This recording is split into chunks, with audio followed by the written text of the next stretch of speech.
Hey, good morning, you guys. We're sitting on a bench. I don't usually sit on this bench. It's been a while since I sat on this bench. But I have sat on here before, and I do remember the significance of this bench. And I remember this kid, Pete Antonini. Let's look at his plaque. Now, I've lived here for a long time, and I used to spend a lot more time down here. And years ago, like maybe 10 years ago, I first noticed this, and I looked up Peter Antonini. Now, it says Peter Antonini, 8/27/81 to 9/1902. So he was just short of his 21st birthday.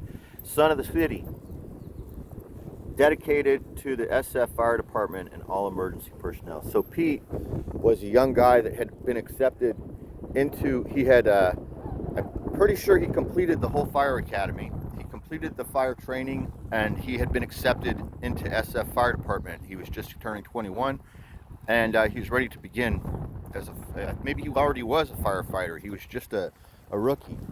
And on this day in 2002, on the 19th, he was right here, and he died of a heart attack running right here on the path at the beach. Mysteriously, I didn't read anything. I don't remember reading anything about Pete having like a cardiac history or family history. I can't remember, but it's been 21 years ago already. He would be turning 41, 42, 43 or something. Anyway, this young kid who was a son of the city, and he was dedicating his life to helping his community and the city that he loved and lived in. He passed away too soon. He wasn't able to, but in spirit he's here, and he rides with the SF Fire Department.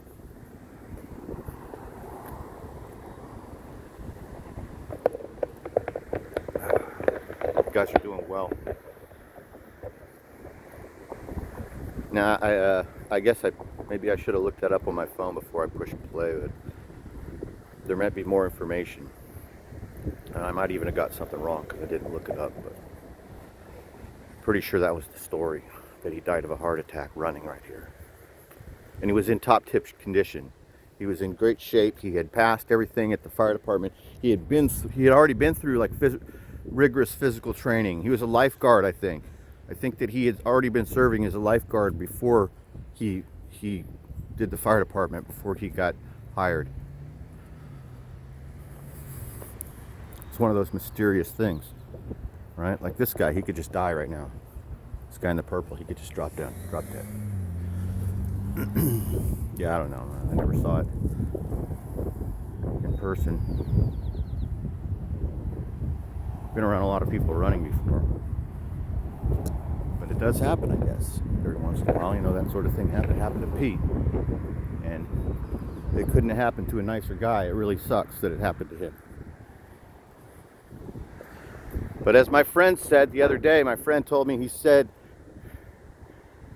I could fall, what did he say? He said I could fall into a tub of tits and come out sucking my thumb. I think that's what he said. I had never heard that before. I'm pretty sure that's what he said. He said I could fall into maybe he said barrel. I could fall into a barrel of tits and I would come out sucking my thumb. That's what he said. Yeah. Wow, look at how close that ship is, or that boat. That's a fishing boat. And it is right here, man. I mean, can you see how close it is? It looks like I could paddle out there. Let's go up top and zoom in. It's very windy. Sorry about that.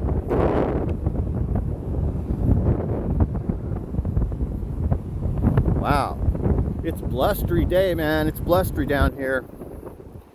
I just want to get up top and zoom in on that fishing boat and see what we can see. It looks cool. Come on, guys. Come with me and you'll be in a world of pure imagination. There you will see who you truly wish to be.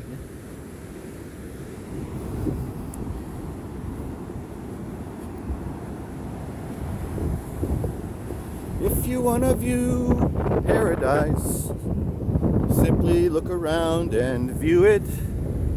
Anything you want to, do it. Want to change the world, there's nothing to it. There is no life I know to compare with pure imagination. Who you truly wish to be. Well, he's really close to that boat. It looks like we could swim right there.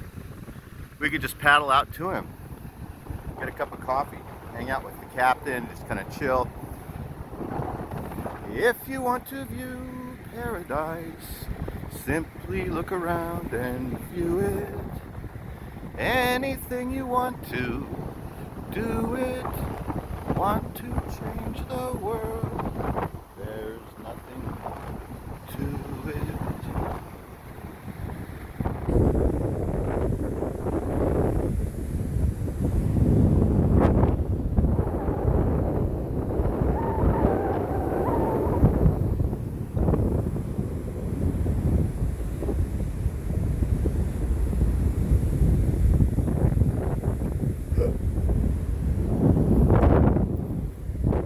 Well, I'm sorry that happened to you, Pete. It really sucks, man. It sucks when it happens to guys that we know would have made a difference, like Peter Antonini. Pete was prepared, man. He was gonna save lives, and he would have saved lives.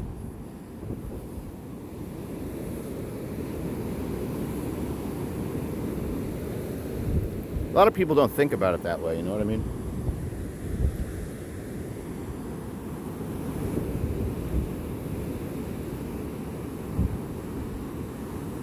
The impact of losing somebody special. Does that make sense? You guys know what I'm talking about? They don't talk about that.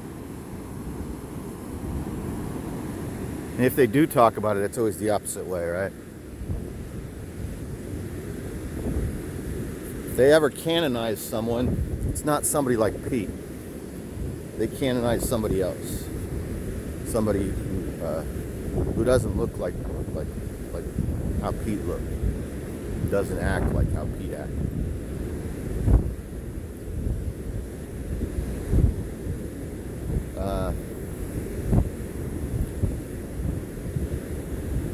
They don't reward merit, they reward mediocrity. Is that it?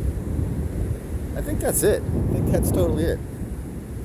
So instead of a hero like Peter Antonini, instead in today's day and age, they would never glorify or canonize or put respect upon a man like Pete or his family, his parents and his siblings. They wouldn't do that. They put respect on somebody else who doesn't deserve it. Non-meritorious achievement. Achievement based on, well, not even achievement. It's canonization based upon immutable characteristics and lies and an agenda, a political agenda.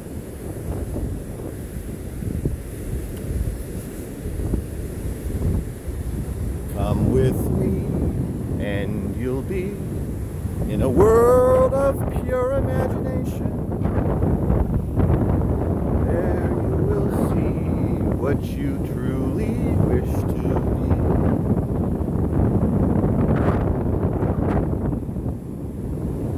If you want to view paradise, simply look around and view it.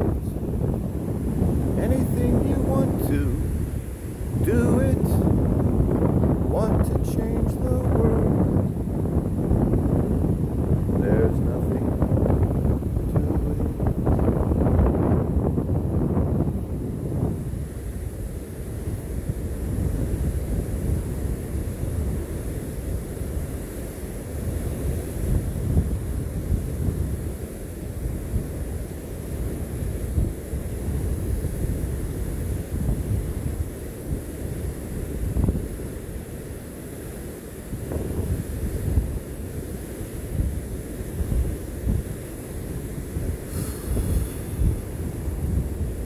Yeah.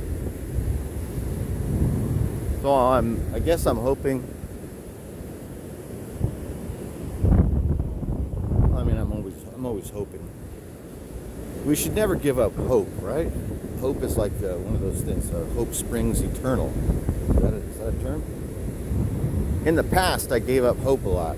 Like when I was younger and I wasn't aware of the number of comebacks that a person has in their life. Look at these barnacles on the back of him. So, oh look, they came right off. I did not expect that. I didn't expect that. These barnacles came right off. I'm sorry about that, buddy. I'm sorry. I thought the barnacles were going to just stay. I was going to show you guys. So the barnacles will attach themselves to the back of a sand dollar, and then when it's on the back of the sand dollar, see where they put themselves? I think that they do this intentionally because it will work as like a rudder on the back of the sand dollar. I've seen it. It will help the movement of the sand dollar. But for some reason, the barnacle came right off. Usually they're like stuck there with their muscles, but you could see that barnacle, there were two of them, they were both still alive, and they had their suction things on there, but for some reason they weren't sucking onto that sand dollar anymore. Maybe the sand dollar was dead. I don't really know. Here's a big jellyfish. So you can never give up hope, even though it feels like everything is hopeless. I mean, because sometimes a coping mechanism, personally for me, a coping mechanism has been giving up hope, where I have ultimately black-pilled myself in certain situations throughout my life. Maybe you know what I'm talking about if you're old. You kind of have to be old in most cases. I mean, even if bad stuff happens to you when you're young, and you find coping mechanisms to deal with it and everything, when you're a kid and when you're young, even into your 20s and 30s, in my opinion, you still don't really even understand how the coping mechanisms work or why you developed them. Usually it has to do with substance abuse and relationship problems. That's how it manifested itself in my life personally.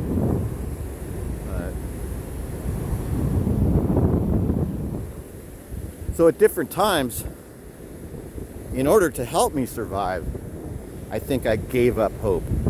Doesn't that sound weird? I'm not sure how or why I did it, but I definitely did. It made things more comfortable at the moment, at the time, I think. I expected everything bad to happen at all times. Always expecting the worst.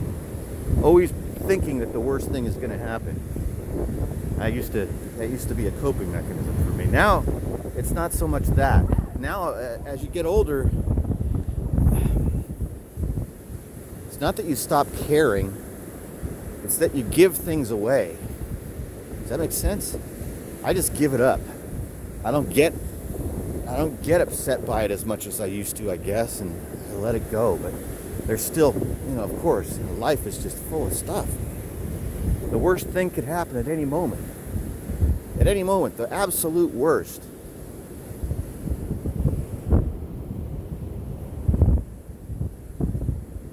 Now, if you're a person who has chosen or been able to complete the biological imperative, and that's people who have procreated, people who have children and have extended their family lineage, in my opinion, this is a more difficult lifestyle. Now, I mean, everybody's life is different, and if you don't have kids, obviously, you have your own shit going on. But trust me, when you take on the responsibility of being a parent, it changes everything up. You can't even, I've tried to compare it and tell people that it's like, if your dog or cat died or something, but that's still not even close. I mean, trust me, having a kid is it's something else. It will do everything to your life. It will change it, make it purposeful, and give it reason and thought and direction, discipline, because you have to change everything because you've got these little lives in your hand. Got to do something. And it's very biological. I guess that's why I started. I like this boat. Let's just go back this way. It's very biological what's happening there. go away from the wind. Let's walk up here.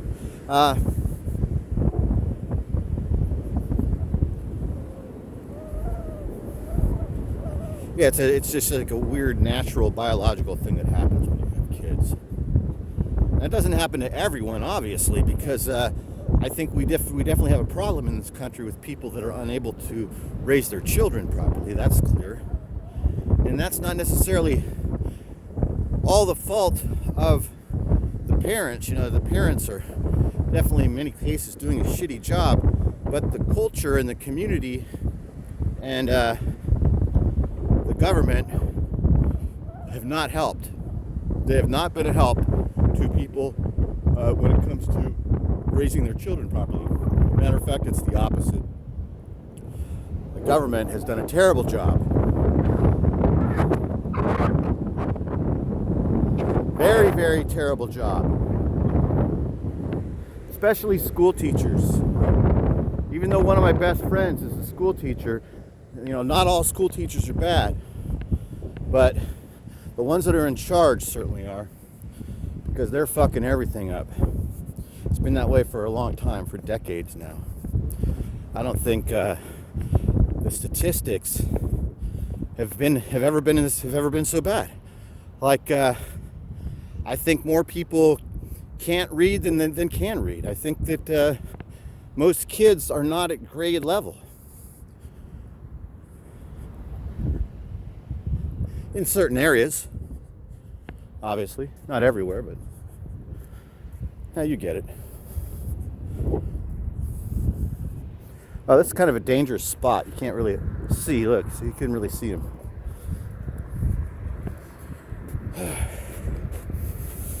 Anyway.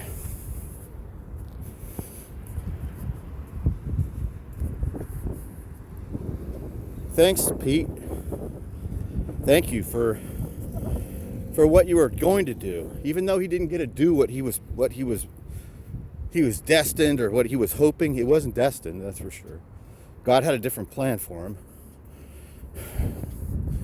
and what a shitty plan. Sometimes God pisses me off. I mean, if it's just a shitty plan, because nothing that we're doing here, you know, I mean, walking by that bench and looking at that bench and then talking about him, it's not the same as, clearly it's not the same as having him here, and it's obviously not the same as having him here saving people's lives. Because that's what happened, is that Pete died young and early before he could complete his mission. And he had a mission, and more people here need to have these missions of goodness, kindness, dedication, devotion.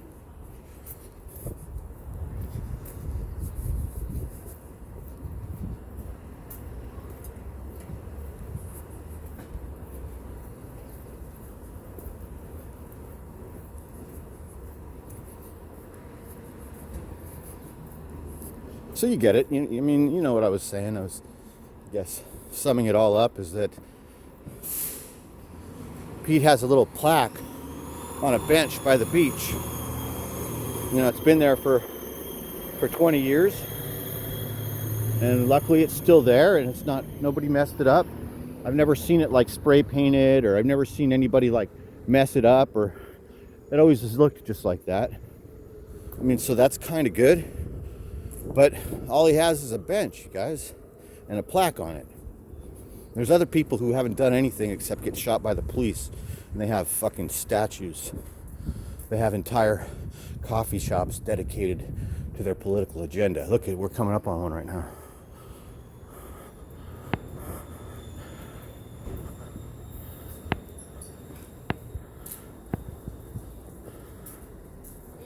No captains take over the Riptide.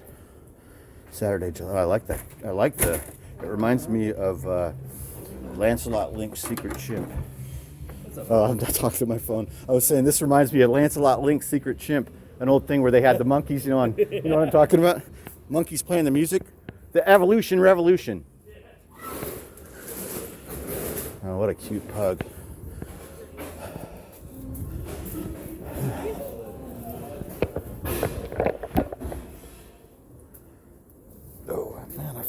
coffee in here and it's been spilling. I should have took more drink out of it before it starts spilling. Hold on.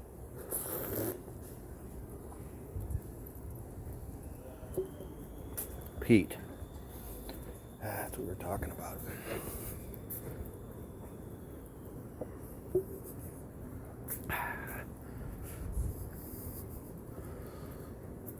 Oh, there's the fire department. Well, they're always here. So the fire department comes here just about every morning because the lifeguard station isn't far, and they come here for coffee all throughout the neighborhood, most of the guys.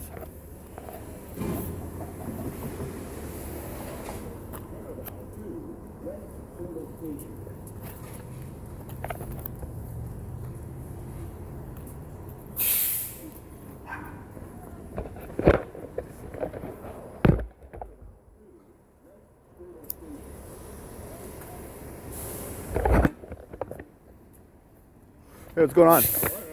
Good. You want to smoke? How's your day? I'm going. Go ahead and grab one. You're like me when I see you without when I don't have my hat. I don't look like me when I see you without your hat. Right. I don't recognize you at first because I'm so used to seeing you with your hat. Right. Yeah. All right, Thank you man. for the smoke. Yeah, you're welcome. Have a good day, man. At least it's not raining, right? I know, right? Yeah, it's nice. It's just a little sprinkle. All right. I'll see you over there. Yeah, I'll be up there. All right. Later, man.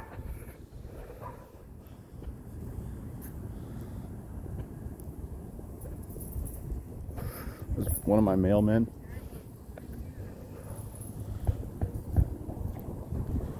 I usually see him, sometimes once a day even. But we have one of those smoking relationships, where I see him and he sees me and we smoke cigarettes and talk.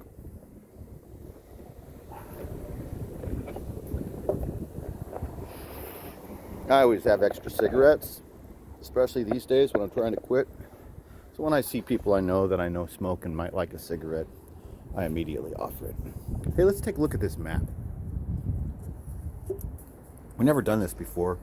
Let's do this one on this side. Maybe the light will be better. Okay.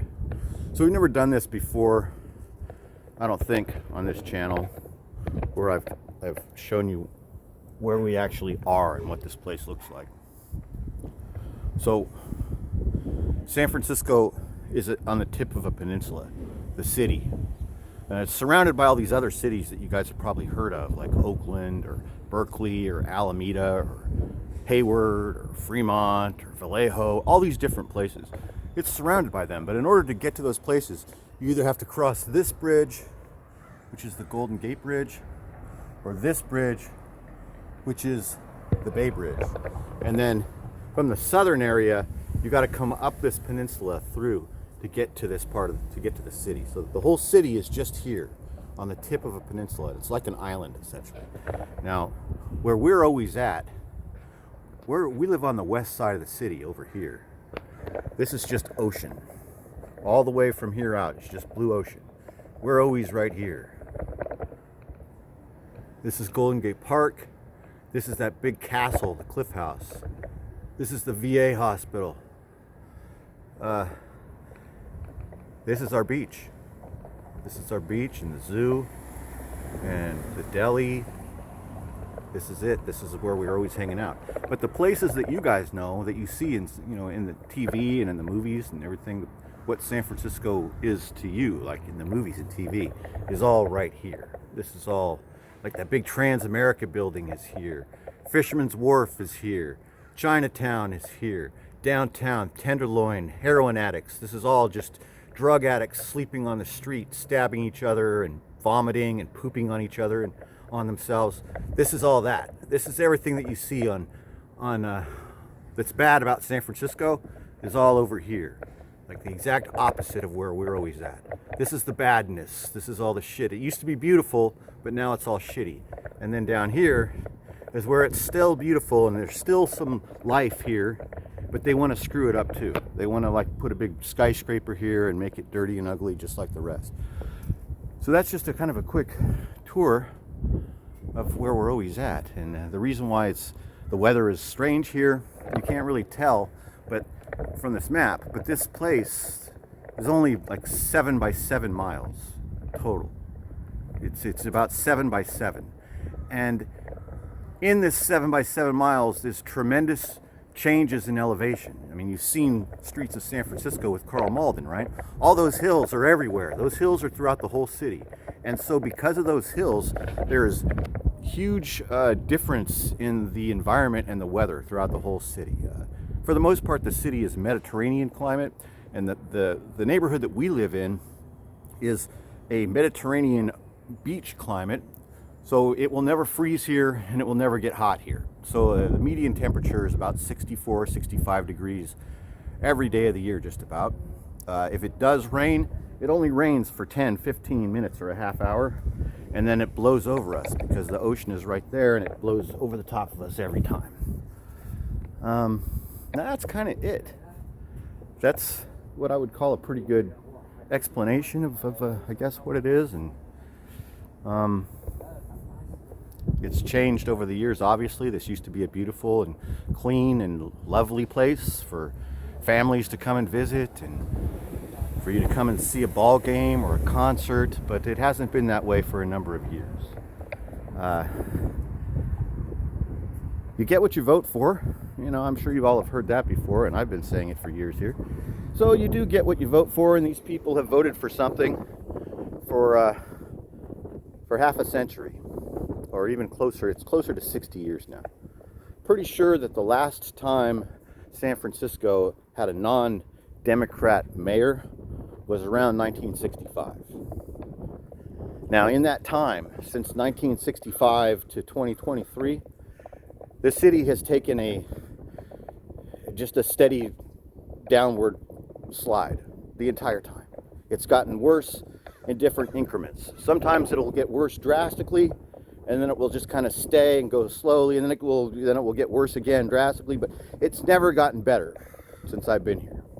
In my opinion, nothing has improved here since 1965.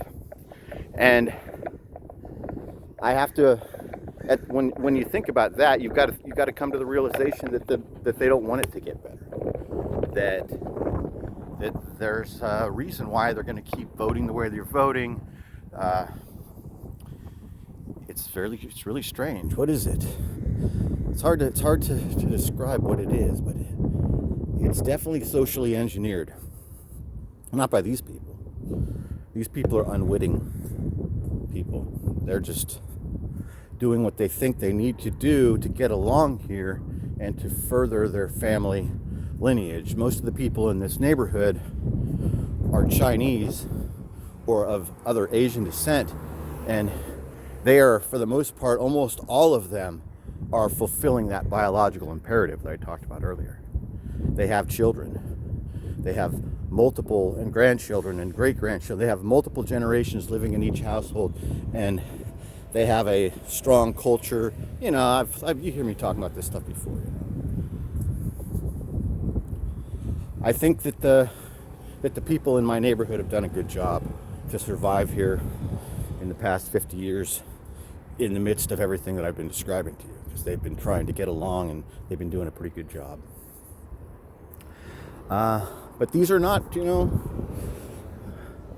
these are not your typical Democratic Party members. Most of the people in this neighborhood, if not all of the people in this neighborhood, are descended from people that escaped communism to come here. They left the Chinese Communist Party behind. Some of them left Banana Republic, scary places, to come here.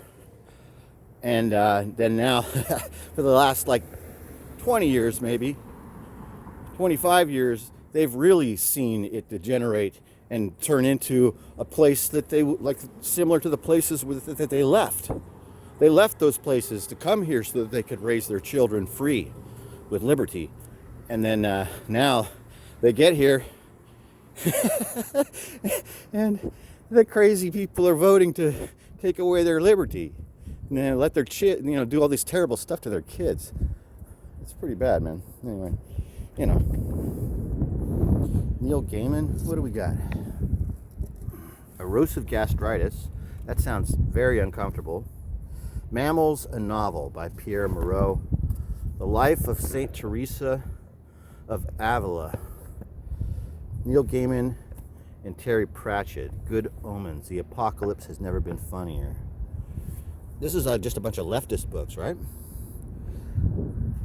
The Happiest Baby on the Block by Harvey Karp. As long as we don't give that baby reaffirming gender surgery or whatever the fuck that they want to do.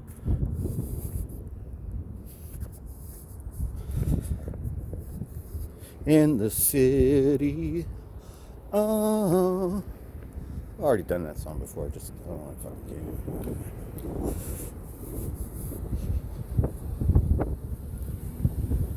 it. 31. We're getting close to getting shut off. Also, we're getting low on battery power. Oh man, look at they got hit. Their window got hit in this neighborhood. Doesn't make sense. That's weird. I wonder if that, Oh man.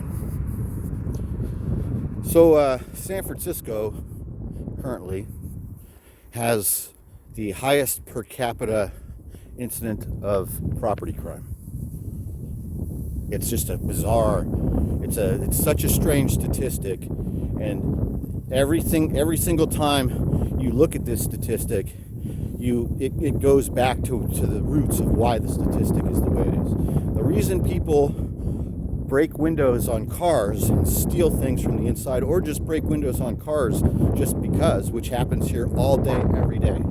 Every day there's probably, I don't know, look at the stats. I'm going to guess that there's between 50 and 100 break-ins every day in the city. The reason why there's so much petty crime and property crime and all kinds of crime is because they don't want to prosecute people for committing crimes. It's all purposeful. The police do not patrol. The police do not respond to non-emergency situations. If your car gets stolen or broken into, the police will do nothing and can do nothing. Everyone knows that, and it's been happening for decades.